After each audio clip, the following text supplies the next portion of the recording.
Ja som chcel inak začať, ale keď som sa díval stále na tento verš, odkedy tu sedím, tak dovolte, aby som začal ním. Možno vy, ktorí sem chodíte častejšie, už ho ani tak nevnímate. A vy, ktorí ste tu možno prvýkrát, alebo tiež sem často nechodíte, tak ste sa možno nezamysleli nad tým, čo je to tam napísané. My kážeme ukrižovaného Krista. Kto my? My, ktorí sme ho prijali. Uverili v neho. Keď v niekoho uveríte, tak príjmete tú správu, príjmete tú osobu, príjmete tú skutočnosť. My veriaci v Pána Ježiša Krista kážeme. Čo je to kázať? A čo by sa stalo, keby sme nekázali? No keby nebolo kázané toto slovo o Pánovi Ježišovi Kristovi ukrižovanom, tak by sme nemohli byť spasení. My sme o tom nevedeli, aby sme zomreli vo svojich vinách a hriechoch. Boh by sa nám stal iba sudcom. Ale Boh nechce byť sudcom človeka. Veď Boh miluje človeka, hľadá ho, ako ho zachrániť. A tak, keď sa káže Božie slovo, to znamená, že sa hovorí tak, nielen ako nejakú informáciu, že je jedno, či ste ju počuli alebo nepočuli, nezáleží na tom. Ale kázané Božie slovo znamená hovoriť s naliehavosťou: človeče, ak nepríjmeš Pána Ježiša Krista, toho ukrižovaného, zahynieš. A nie je len časnou smrťou. To musíme všetci odísť z tohto sveta. Ale zahynieš večnou smrťou, to znamená preč od svojho stvoriteľa, od toho, ktorý ťa miluje a ktorý za teba dal toho svojho milovaného syna, Pána Ježiša Krista. A čo by sa stalo, keby nebol ukrižovaný? No tak Pán Ježiš ako svätý a spravodlivý Boží syn by tu žil ešte dodnes, nemala by smrť naňho právo, pretože je svätý, nemohol by nikdy zomrieť. Ale my by sme zomreli za naše hriechy. My by sme nemali z neho úžitok. A čo znamená to Kristus? Znamená to Boží pomazaný, Boží pripravený, alebo inými slovami môžeme povedať ten Boží syn. A toho Boh dal, lebo tak miloval nás ľudí. Miloval tento svet. Preto dal toho svojho jediného, jednorodeného syna, Pána Ježiša Krista, aby každý, kto v neho uverí, teda kto ho príjme do svojho srdca, ako svojho spasiteľa, ako svojho Krista, ako svojho Boha a spasiteľa, aby mohol byť spasený a aby sa mohol radovať. Témou tohto zhromaždenia dnes bude, že prečo prišiel Boží syn. A táto otázka vyplýva z viacerých veršov Božieho slova, ale otvoríme si najprv jeden, ktorý je napísaný v prvom liste Timoteovi, prvý list Pavla Timoteovi, 1. kapitola, verš 15. Čítam v mene Pánovom. Verné je to slovo a hodno každého prijatia, že Kristus Ježiš prišiel na svet spasiť hriešnikov, z ktorých prvý som ja. Ešte začnem slovom, ktoré je napísané v 2. knihe Kráľov, skôr ako sa k tomuto veršu dostaneme. 2. kniha Kráľov, 9. kapitola, a tam prečítam od verša 19. po 22. 2. Kráľov, 9. kapitola, od verša 19. Vtedy poslal druhého jazdca na koni, ktorý keď prišiel k ním povedal: takto hovorí kráľ, či pokoj? Ale jeho zase odpovedal: čo tebe do pokoja? Obráť sa a poď za mnou. A pozorujúci strážca oznámil a riekol: prišiel až k ním, ale sa nevracia. Ale pohon je ako pohon Jehúva, syna Nimšiho, lebo šialene ženie. Vtedy riekol Jorám: zapriahni. A zapriahol do jeho voza. A tak vyšiel Jorám, izraelský kráľ, aj Achaziáš, judský kráľ, každý na svojom voze, a výjdúc v ústretí Jehuovi, stretli sa s ním na podiele Nábota izraelského. A stalo sa, keď uvidel Jorám Jehua, že povedal, či pokoj Jehu? A on odpovedal, čo aký pokoj? Dokiaľ sa páchajú smilstvá Jezábeli, tvojej matere, a jej čarodejstva tak mnohé. Snáď len potiaľ. Je to iba tak vybratý kúsok z deja Božieho slova, keď Pán Boh si použil tohto Jehu, svojho služobníka, môžeme povedať, a poslal ho, aby vykonal Božie súdy. Častokrát, mnohokrát, keď Pán Boh poslal svojho posla, tak ho poslal preto, aby oznámil súd a vykonal súd. Pán Boh skrze neho. A naozaj to často znamenalo Boží súd. Keď napríklad prišiel aj Samuel k Izaimu, tak tiež mužovia toho mesta sa báli a pýtali sa, či pokoj, či si prišiel na pokoj, alebo príde nejaký Boží súd s tebou. A prišiel tam k obeti. Tým chcem počiarknúť jednu vec. Verné je to slovo a hodno každého prijatia, že Pán Ježiš neprišiel na to, aby súdil tento svet. Pán Ježiš prišiel, prečo sme si čítali? Spasiť hriešnikov, a Pavel apoštol píše, z ktorých prvý som ja. A toto slovo je verné, to by som ešte chcel počiarknúť. A jedným takým krátkým príbehom. Rozprával mi ho jeden brat od nás zo Slovenska, brat veriaci v Kristu, ktorý už mal v tom čase takmer 90 rokov a on bol v Slovenskom národnom povstaní a proste ako vojak vtedy, ale ešte nepatril Pánovi Ježišovi. Ešte nebol spasený. Bol slobodný, mladý a bol s partizánmi v horách tam na Slovensku. Hladný, zima, plný strachu, nebezpečenstva. Najradšej by tam neboli tí mnohí mladí muži. V ohrození života. Sem tam im niekto z dediny priniesol nejaké jedlo, mali nejaké tie spojky. A raz im ten človek, ktorý im tam nejak prinášal, to jedlo hovorí, vtedy a vtedy na tej a tej chate tam v horách pripravíme hostinu. Prídete tam, bude tam dosť jedla a pitia. A tak vojaci sa potešili a dohodli sa, že tam pôjdu. Ale dvaja z nich, a medzi nimi bol aj tento brat Ján Dima, v tom čase ešte neobrátený, on tomu pozvaniu neveril a zachránil si život. On a ešte dvaja tam nešli na to pozvanie, pretože to bola pasca, ktorú pripravili na nich a Nemci ich tam postrieľali, ani si k tým stolom nesadli tí, ktorí tam prišli. A on hovoril, Pán Boh ma už vtedy zachránil, lebo ma chcel ešte spasiť. A potom neskôr počul toho kázanie o ukrižovanom Kristovi a tento muž mohol byť spasený, vyznať svoje hriechy Pánovi Ježišovi Kristovi a poznať ho ako spasiteľa hriešnikov, spasiteľa svojho. A o to tu ide. O to tu ide. Tejto zvesti, tomuto vernému slovu je hodno uveriť. Je hodné, aby ho každý prijal. To je verné slovo, na to sa môžeš spoľahnúť, na to môžeš dať všetko. A preto my tu nehovoríme len niečo, čo je jedno, či to počuješ alebo nepočuješ, drahá duša. Ale hovoríme, Božie slovo ťa volá ku spaseniu. Oznamuje ti, že si hriešnik a že bez spasenia, bez spasiteľa, bez toho ukrižovaného za teba zahynieš na veky. Že sa postavíš pred svojho stvoriteľa a bude ťa súdiť.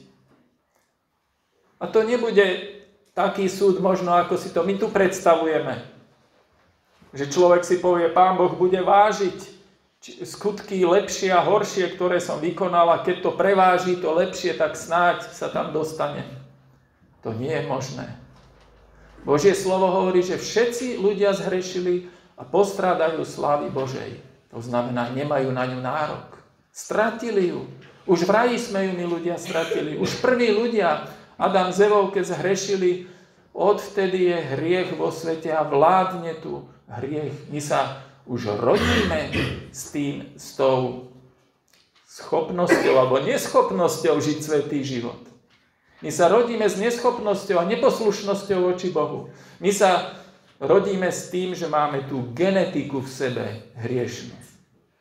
Ale Pán Boh to vedel ešte skôr, ako sme prišli na tento svet a mal pripraveného svojho baránka, Pána Ježiša Krista.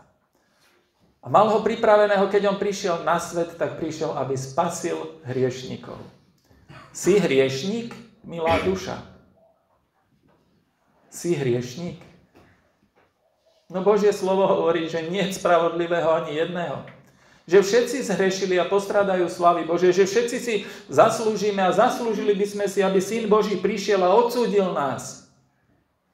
Ale on neprišiel zahubiť ľudské duše, ale spasiť. Tak je to napísané. On sám to povedal, že Syn človeka neprišiel zahubiť ľudské duše, ale spasiť. Prečo? Lebo tak Boh miluje tento svet. Že jeho dal svojho jednorodeného syna, aby nezahynul nikto, kto verí v neho. Pavel apoštol píše, že hriešnik, z ktorých prvý som ja. Čo to znamená? Znamená to, že je to osobné prijatie. Že je to osobné uvedomenie. Že to nie je porovnávanie sa so susedom, alebo s nejakým švagrom, alebo s niekým, proste, kto je masový vrah, alebo je len o trošku horší ako ja. A už sa cítim hneď troška spravodlivejší, keď sa na ňo dívam. Nie je tak. Ja sám sa raz mám postaviť pred svojím Bohom. Ja sám potrebujem spasenie. Ja sám si potrebujem uznať pred Bohom svoju vinu a svoju potrebu činiť pokánie. To znamená obrátiť sa k nemu ako svojmu spasiteľovi. A tak je tu to verné slovo, pretože je verný Boh. Preto je to je Božie slovo. To je verné a hodné každého prijatia, že Kristus Ježiš prišiel na svet spasiť hriešnikov, z ktorých prvý som ja. Šťastná duša, šťastný človek, ktorý sa neuspokojí s tým, že však všetci sme hriešni a ja nie som ten najhorší. To môže byť pravda. Ale s kým sa porovnávaš? Porovnaj sa s tým ukrižovaným Kristom. Porovnaj sa s ním. S tým svätým a spravodlivým, ktorý nesie na sebe tvoje hriechy a moje a hriechy celého sveta. A za ne je tam potrestaný. Za ne tam trpí. Keď bol pokúšaný, no ak si Syn Boží, zostup z kríža, uveríme ti. Nezostúpil, vieš prečo? Pretože ťa tak miloval. Tak tam zniesol ten Boží súd, ten Boží trest až do konca, aby tebe mohlo byť to Božie slovo, si voľný, si čistý. Milujem ťa večnou láskou a preto ti ustavične činím milosť. Komu? Kto sa k nemu obrátil s vierou. Boh má záľubu v milosti. On má radosť, aby ti odpustil hriechy. On vie, že si hriešný. On to vie lepšie, ako to vieme my o sebe. Ale on má záľubu, aby ti dal milosť. On má záľubu v tom, keď sa k nemu obrátiš vo svojom srdci. Keď si klakneš akoby vo svojom srdci. A to sa prejavuje aj tým, že možno padneš naozaj na svoje kolená. A povieš, Pane Ježišu, zmiluj sa nado mnou. Odpusti mi moje hriechy. Ja verím. Ja, prvý z hriešnikov, verím, že si prišiel kvôli mne. Verím, prijímam toto verné slovo. Nie vernejšieho slova ako večného, mocného, slávneho Boha. My povieme častokrát slova, ale aj dobre to myslíme, ale potom príde choroba, alebo zabudneme, alebo my sme nespoľahliví, naše slovo nie je verné, aj keď sa ako snažíme aj voči svojim deťom a svojim, ktorých milujeme a častokrát sklameme, aj sami seba. Ale Boh nikdy nesklame. On má moc každé slovo naplniť a preto jeho slovo verné. A keď hovorí, že Kristus Ježiš, ten Boží syn, prišiel spasiť hriešnikov, príjmi ho ako ten, ktorý je prvý z hriešnikov. Príjmi ho ako ktorý je sám pred ním hriešnik. A budeš poznať osobného spasiteľa. Svojho Krista, svojho spasiteľa, svojho záchrancu, svojho dobrého Boha, ktorý ma miluje a ktorý všetko za mňa dal, aby ma získal. To je evanjelium. To je dobrá zvesť. Pán Boh volá hriešnika ku pokániu. Volá ho k tomu, aby ho požehnal. Aby už neprišiel na súd Boží, ale aby prešiel zo smrti do života. A tak prečo prišiel Boží syn? Mne sa stále tisne do úst a do srdca tá odpoveď. Pre mňa. Kvôli mne. Môžeš to aj ty tak odpovedať? Už vieš, že Pán Ježiš prišiel práve kvôli tebe, kvôli tvojim hriechom, aby ťa ich zbavil, aby za ne zniesol Božie odsúdenie, aby ťa očistil svojou krvou, prijal, aby ťa naplnil pokojom Božím, ktorý nemá tento svet. A teda ho ani nemôže dať. Ale Pán Ježiš ponúka pokoj s Bohom, milosť Božiu spasiteľnú. Zo srdca ti prajem a voláme v mene Pána Ježiša Krista. Príjmi ho, aby si mohol aj ty vyznať, prečo prišiel Boží syn pre mňa. Amen.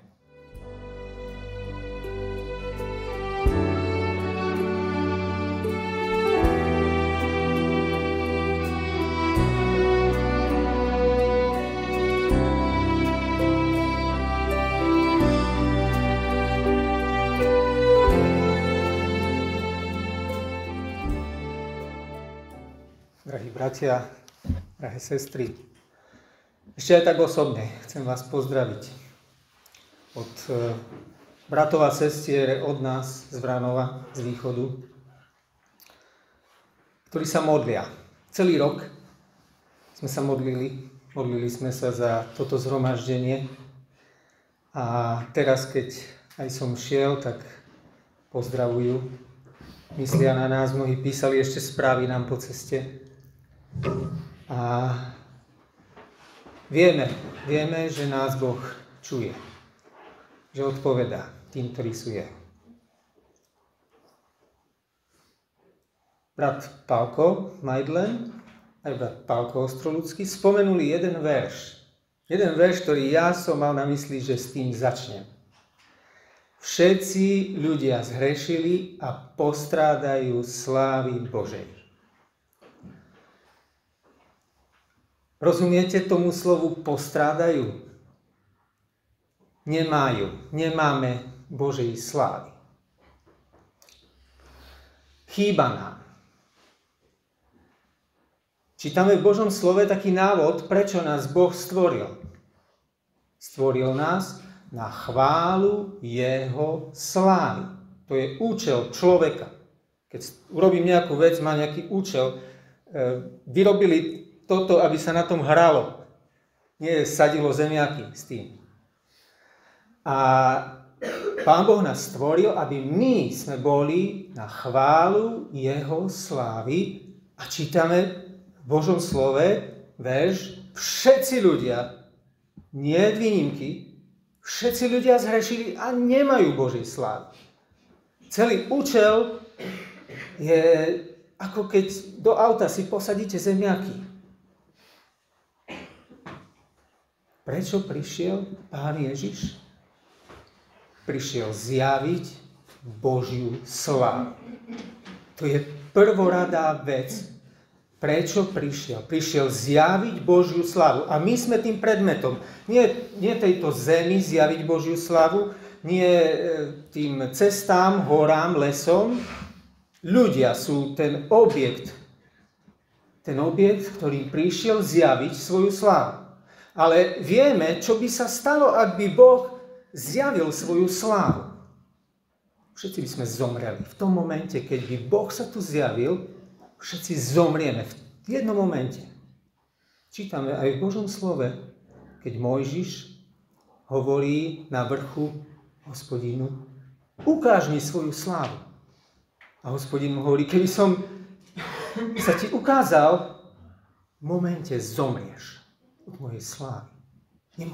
Nemôže žiť človek, hriešnik, sa nemôže postaviť pred Boha, lebo zomrie.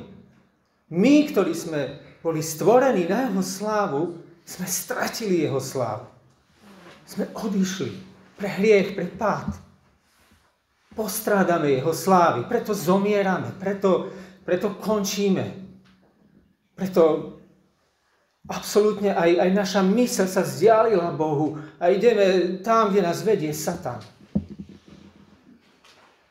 Ale Boh nikdy nezavrhol ten plán, tú slávu zjaviť. Vieme aj Mojžišovi, ako to spravil. Ako to spravil? Povedal Mojžiš, dobre, chceš vidieť moju slávu. Ja prejdem popred teba, dám ťa do trhliny, medzi skaly. A keď pôjdem, zakriem ťa rukou a ty mi uvidíš len chrbát. Lebo by si zomrel od mojej slávy. Ale uvidíš, zjavíš. A my sme v aute sa dneska rozprávali, že keď išiel z vrchu, žiaril Mojžiš, jeho tvár žiarila, lebo len bol v Božej prítomnosti. A Izraelci nemohli hľadieť do jeho tváre. Taká bola žiarivá. Oči ich boleli. Pán Ježiš prišiel zjaviť jeho otcovú slávu. A vieme, ako to urobil tak, aby sme nezomreli. On je Boh, ktorý zjavil jeho slávu a prišiel v tele človeka, aby sme nezomreli. Tak nás Boh miloval a keby naplnil svoju spravodlivosť, aby zostúpil, aby sme zomreli, bolo by to dobré a spravodlivé, lebo sme hriešni, by sme si to zaslúžili. Ale on s láskou, súcitom k svojmu stvoreniu posiela svojho syna, dá sa mu narodiť v tele. A ja prečítam, ako je to zapísané v liste Židom v 2. kapitole. 9. verš a 10. verš. Tam vidíme, prečo prišiel a ako to spravil. Ale toho, čo si málo menším od anielov učineného, vidíme, musel urobiť Pána Ježiša ako človeka, aby sme nezomreli. Vidíme Ježiša. My ho môžeme vidieť a nezomrieť. Nie tak, ako Mojžišovi Boh povedal, keď ma uvidíš, zomrieš. Nikto nemôže vidieť Boha. Vidíme Ježiša pre utrpenie smrti korunovaného slávou a cťou, aby milosťou Božou za každého okúsil smrť. Ešte aj to pre nás Pán z lásky urobil, že svojho syna dal, aby sme mohli znovu nadobudnúť tú slávu. A to je v tom 10. verši. Lebo mu svedčalo, nášmu Pánovi Ježišovi, pre ktorého všetko a skrze ktorého všetko, to je pekný opis Boha, pre ktorého všetko a skrze ktorého všetko, takými viac slovami, krásny opis božstva Pána Ježiša, ktorý doviedol mnoho synov do slávy. Postrádame všetci jeho slávu a on doviedol mnoho synov do slávy. Znova tam, aby naplnil ten účel, pre ktorý sme stvorení, aby sme boli na chválu jeho slávy. Veľvodcu ich spasenia dokonalým učiniť utrpením a všetko skrze kríž. Skrze to, čo Pán Ježiš urobil pre nás. A keď sme čítali v tom prvom liste Timoteovi, ten verš, s ktorým začal aj brat Pálko, z tej 1. kapitoly, 15. verš, verné je to slovo a hodno každého prijatia, že Kristus Ježiš prišiel na svet spasiť hriešníkov, z ktorých prvý som ja. A veľmi pekne máme tam v 2 veršoch svedectvo apoštola Pavla. Predtým, tie 2 verše predtým, je svedectvo apoštola Pavla v krátkosti a teraz skúmajme naše srdce. Skúmajme naše srdce. To je spôsob, ako nás Pán vťahuje do tej jeho slávy. Ako tam sme čítali, že doviedol, tam to čítame ako Pavla. Pavol neišiel za Pánom, on ho nehľadal, on išiel proti. Musel sa obrátiť, musel ho Pán obrátiť. Musel ho on zastaviť. Vieme na ceste do Damašku, čo sa stalo, keď uvidel jeho slávu. a oslepol, len na 100 sekundy stačilo. A tam si čítame v tom 13. verši začne. Pavol hovorí, ktorý som bol predtým rúhač a prenasledovník a trízniteľ, ja, ktorý som postrádal Božiu slávu, ten, ktorý som bol ďaleko vôbec od toho účelu, pre ktorý som bol stvorený, ale som dostal milosrdenstvo, lebo som to robil v nevedomosti, v nevere. Viete, čo je to milosrdenstvo? Milosrdenstvo je, keď Boh nám nedáva niečo, čo si zaslúžime. To je milosrdenstvo. Keď nedávame niekomu niečo, čo si zaslúži. My si zaslúžime smrť. Tak ako Pavol si zaslúžil za to smrť, odsúdenie. Za to, že bol rúhač, že ja som bol hriešnik, že som bol cudzoložník. Za to mi patrí smrť. A Boh má so mnou milosrdenstvo. Boh má s ľuďmi, ktorí chodia po tomto svete vonku, po chodníkoch, ktorí si hneď zaslúžia odsúdenie, Boh im ešte dáva svoje milosrdenstvo. Nedáva im to, čo si zaslúžia. To by sa stalo, keby jeho sláva sa zjavila, všetci zomrieme. Ale Boh nám dáva milosrdenstvo, že sa nám nezjaví v celej svojej sláve. Ale zjavil sa skrze Pána Ježiša. A tým nám aj prejavil milosrdenstvo.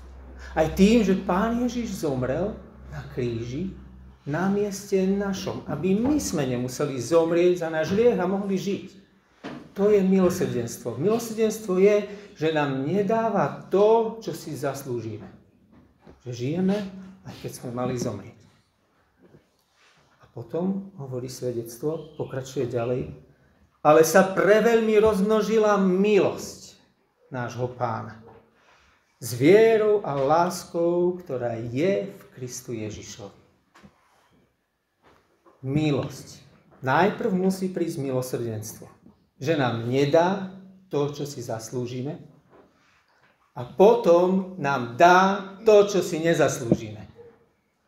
Nám dáva naviac. Nás zahrnie, nám dá lásku, nám dá pokoj, nás zahrnie jeho láskou, jeho pokojom, nás zahrňa jeho slávou. A vieme, čo nás čaká. Že nás vovedie do plnej slávy. Aj naše telá budú oslávené. To už sa budú volať nie tie fyzické tela, alebo smrteľné tela, ako ich písmo volá, ale už dostaneme oslávené tela. Keď už budeme v jeho sláve. Áno, zatiaľ môžeme slávu mať v našom srdci. Môžeme hľadiť na nášho slávneho Pána. My môžeme prísť pred slávneho Boha skrze Ducha Svätého. A to, čo tu on hovorí v tých dvoch veršoch, keď hovorí o tom milosrdenstve a následne o tej milosti, preto Pán Ježiš prišiel nám prejaviť milosrdenstvo tým, že za nás zomrel a prejaviť nám obrovskú milosť. Prišiel nám dať to, čo si nezaslúžime, všetky tie zasľúbenia. A posledný verš prečítam, je to z listu Rímskym zo 4. kapitoly 25. verš. Z listu Rímskym 4. kapitola, posledný verš, 25. verš. Ktorý bol vydaný, zomrel pre naše hriechy. Pán Ježiš zomrel pre naše hriechy, tak nám vykonal milosrdenstvo, my sme mali zomrieť. A vstal z mŕtvych pre naše ospravedlnenie. Jeho životom my môžeme teraz žiť ospravedlnení, môžeme prežívať milosť. My sme o čo istejšie, Pavol to píše tam, keď sme boli spasení jeho smrťou, o čo istejšie je, že teraz môžeme žiť jeho životom. Sme zachránení jeho životom, ospravedlňovaní tým, čo koná skrze nás. On už koná. On skriesený Pán, živý Pán. Keď sme s ním zomreli, s ním sme aj stali. A môžeme znova naplňať ten účel, pre ktorý sme boli stvorení. Byť na chválu jeho slávy. Je krátky čas. Vyzývam na všetkých. Predtým, než sme šli tu, som volal manželke, že sme došli, že ideme na zhromaždenie a povedal mi, sadni si, oznámim ti jednu zlú správu, veľmi zlú správu. A tak som, že čo? Švagrovi dneska zistili rakovinu. O rok starší odo mňa a mu povedali, že už sa to nedá ani riešiť. A budem musieť s ním rozprávať. Viem, že nie je spasený. Nie je spasený, rúha sa Bohu. Modlíme sa za ňoho. Je krátky čas. Čokoľvek môže náhle rázne prísť. Pán volá. Pán vyzýva, tak ako tam v liste Židom. Dnes, ak počujete jeho hlas, nezatvrdzujte svojich srdc. Aké Božie slovo je presné a chirurgické. Ak ja neodpoviem na Božie volanie, zatvrdím. Bude tvrdšie moje srdce. Už nebudem schopný počuť viac. Amen.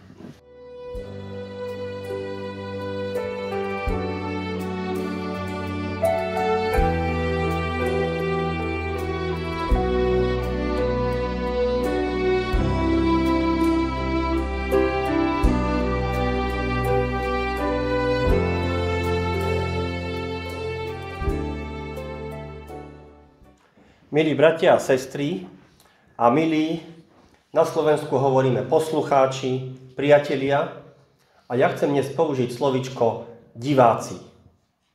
Viete, kto je to divák? Divák je ten, kto sa pozerá, napríklad je divadelné predstavenie a jedna skupina je tí, ktorí hrajú. A potom sú diváci, ktorí sa pozerajú. Keď sa im to páči, zatlieskajú a to je všetko. Nie sú účastní deja. Keď hrá Červená hviezda Belehrad v tejto krajine futbal, tak sú hráči, ktorí hrajú. A potom sú diváci, ktorí pozorujú.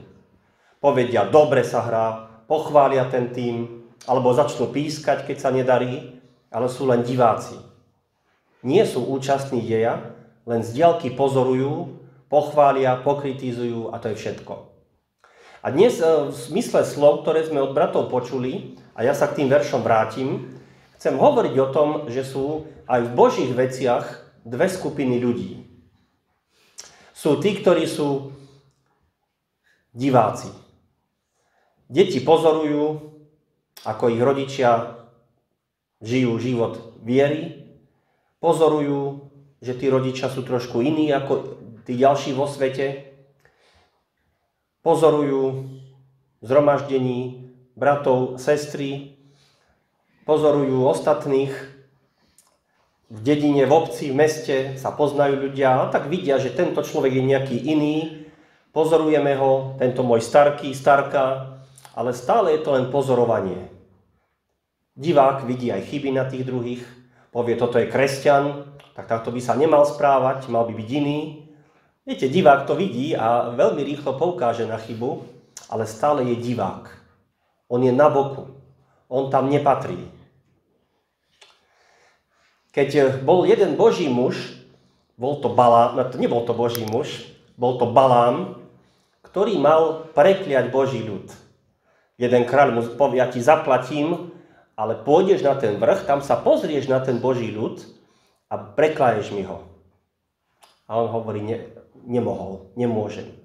A jedno z tých požehnaní bolo také, že on videl a hovorí, toto je taký ľud, ktorý býva osobitne od ostatných. To je špeciálny ľud. On je úplne iný ako všetci ostatní. A to nebolo prekliatie, to bolo požehnanie. Keď niekedy ja zavolám do zhromaždenia, príde niekto, môj kolega z práce, niekedy aj študent, lebo som učiteľ, teda príde do zhromaždenia, pozrie a pozoruje a niekedy si to tak uvedomujem, že možno vnímajú nás ľudia ako takú subkultúru. To znamená niečo iné. Iné oblečenie, iné chápanie vecí, iná taká vážnosť pri tých Božích veciach. Ale viete, toto je požehnanie. Toto je požehnanie, tak ako to bolo v starom zákone, keď človek môže byť iný a keď môže byť na Božej strane.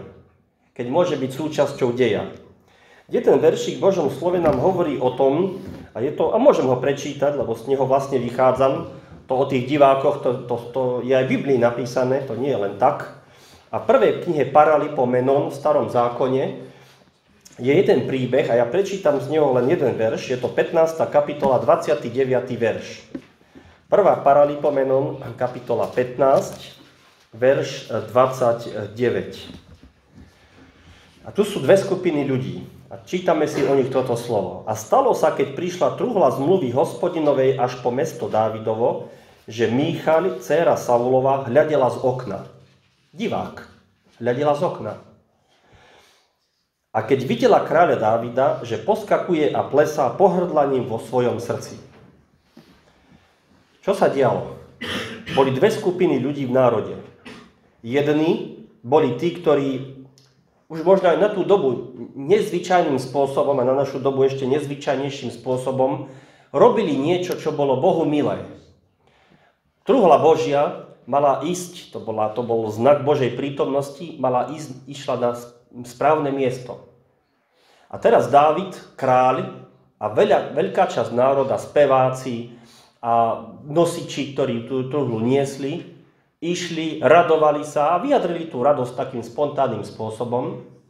A predstavte si, bola tam žena, dokonca Dávidova žena, Míchal, nebola kde ostatní.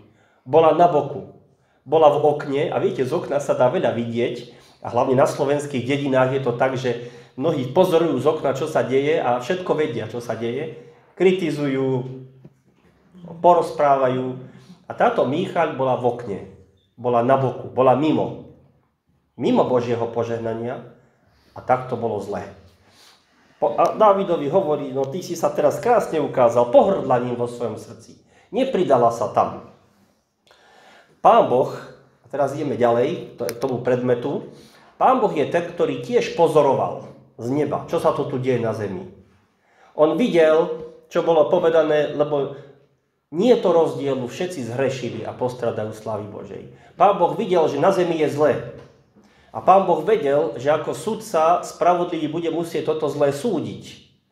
Pán Boh dobre vedel, že sme všetci postradali Božiu slávu a k Pánu Bohu, keby sme sa my takto dostali v tých našich hriechoch, viete, ako by sme skončili? Ako keď sa slama suchá stretne s ohňom.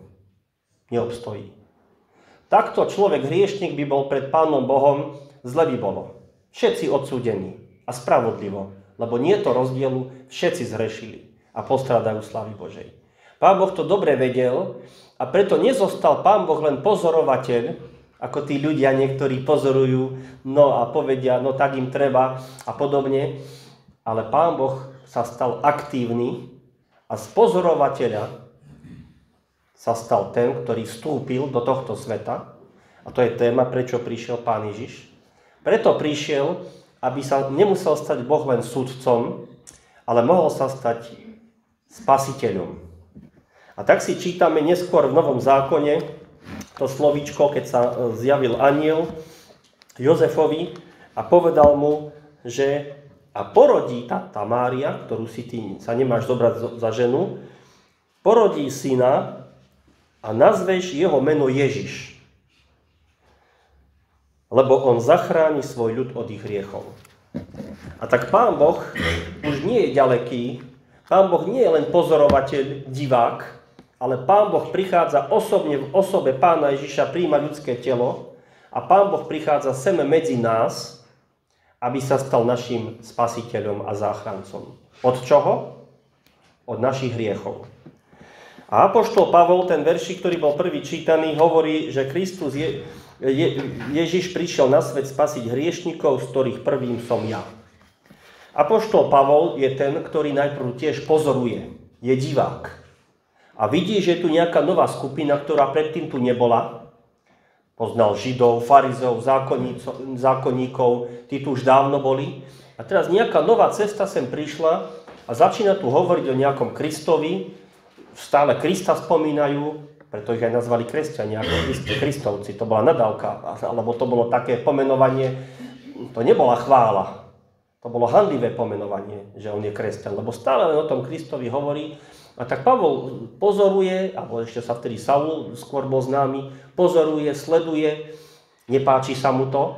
Zdá sa mu, že toto nie je dobrá skupina ľudí, že táto skupina ide proti Bohu dokonca a tak ich prenasleduje, stáva sa súčasťou deja, až zrazu prichádza svetlo z neba a sám Pán Ježiš sa stretne s ním a ukáže mu, že nie si na dobrej ceste. Ty si ten hriešnik a vtedy on spoznáva tú skutočnosť, že z ktorých prvým som ja. Ja, ktorý som si myslel, že som dobrý. Ja, ktorý som si myslel, že dokonca Bohu slúžim tým, že túto skupinu prenasledujem. Ja, ktorý som mal takéto zmýšľanie, zrazu zistím, že som sa roky v živote mýlil a že som na zlej ceste. A že ja potrebujem spasiteľa. Ten Saul už sa nestáva tým, ktorý pozoruje zďaleka tú skupinu ľudí, ale stáva sa súčasťou tejto skupiny ľudí, súčasťou tých, ktorých Kristus Ježiš prišiel spasiť a zachrániť. Stáva sa spaseným, vyznáva svoje previnenia, svoje hriechy, padá pred Pánom vo svojom srdci, aj fyzicky mám za to, a vyznáva svoje hriechy a dostáva odpustenie. A vyznáva vo svojom živote to svedectvo, že Kristus Ježiš prišiel aj kvôli mne, aby aj mňa spasil. A keď to tak môžeme zhrnúť krásne tým veršíkom, ktorý som už spomenul tak tam je napísané to, že nazveš jeho meno Ježiš, lebo on zachráni svoj ľud od ich hriechov. Tak to bolo povedané, keď sa mal Pán Ježiš narodiť. Lebo to meno Ježiš znamená v preklade spasiteľ a záchranca. Od čoho? Prečo prišiel na tento svet? Pán Boh neposlal na svet kúzelníka, zabávača, lebo našim najväčším problémom nebol nedostatok zábavy. Pán Boh neposlal na zem vynálezcu, lebo našim problémom toto nebolo. Poznanie. Takéto. Ale Pán Boh vedel, ako je najväčšia potreba človeka, a to je hriech. To je hriech a potreba odpustenia hriechov. A preto je tu napísané, že nazveš jeho meno Ježiš, spasiteľ, záchranca, lebo on zachráni ľud od ich hriechov. Od hriechov znamená v prvom rade odplata za hriech, ktorou je smrť. A potom teda hriech, samotný hriech, ktorý nás oddeluje od Boha. Dôsledky hriechu, odplata za hriech. To všetko je v tom ukryté. Toto bolo. Niektorí trpíme preto, lebo je to dôsledok hriechu iných. Niekto iný je na vine. Mnoho mladých ľudí má problém vo svojom živote, hľadajú psychológov, psychiatrov a podobne, lebo už cítia ublíženie zo strany iných, možno v rodine sa rodičia hádajú, bijú sa, majú problémy sami so sebou alebo medzi sebou a trpia deti. To je jedna vec. To je hriech, ktorý pôsobí na druhých. Hriech druhých, ktorý pôsobí na mňa. Aj o tom Pán Boh vedel. Ale koniec koncov, na to sa človek nemôže vyhovoriť, že som obeťou iného hriechu, lebo problém je taký, že aj ja som hriešnik. Nie to rozdielu. Ja som tiež hriešnik. A ja potrebujem v prvom rade odpustenie a Pán Ježiš prišiel kvôli takému hriešnikovi, ako som ja. A tak čo môže človek urobiť, hriešnik? No zavolaj k Bohu, popros o odpustenie, povedz, uver, že aj za môj hriech zomrel Pán Ježiš.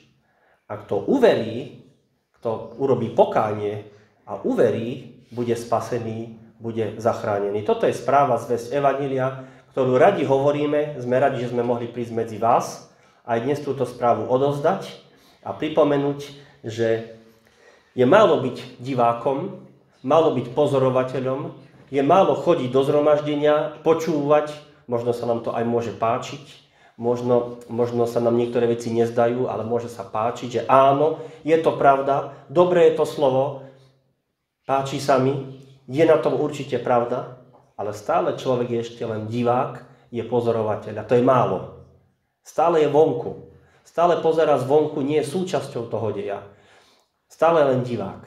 Ale Pán Boh chce, aby sme boli súčasťou toho a mohli patriť aj my do tej skupiny ľudí oddelených od sveta. Ako v starom zákone bol izraelský národ, ktorý bol oddelený od iných národov, tak teraz človek je ten, ktorý je oddelený od tohto sveta, oddelený pre Boha. Potom už miluje Pána Boha, lebo vie, že ho vykúpil a vyznáva, že už patrím tebe. Už nie som sám svoj, ale som Boží, som tebou kúpený a tak vyznáva a vďakuje Pánu Bohu za spasenie, ktoré sa mu dostalo. A nechce si to nechať pre seba, ale vidí iných, ktorí sú hinúci, ktorí sú pozorujúci, ktorí sú hľadajúci a to slovo Evanjelia chce odovzdať ďalej. A tak sme radi, že aj dnes a tieto dni môžeme byť nositelia tejto zvesti Božej, zvesti Evanjelia, že Boh miluje hriešnika, Pán Ježiš, Boh poslal svojho syna, spasiteľa, aby za naše hriechy zomrel a teraz sa zvestuje všetkým a všade odpustenie hriechov, ktoré je iba v ňom a v jeho mene. Amen.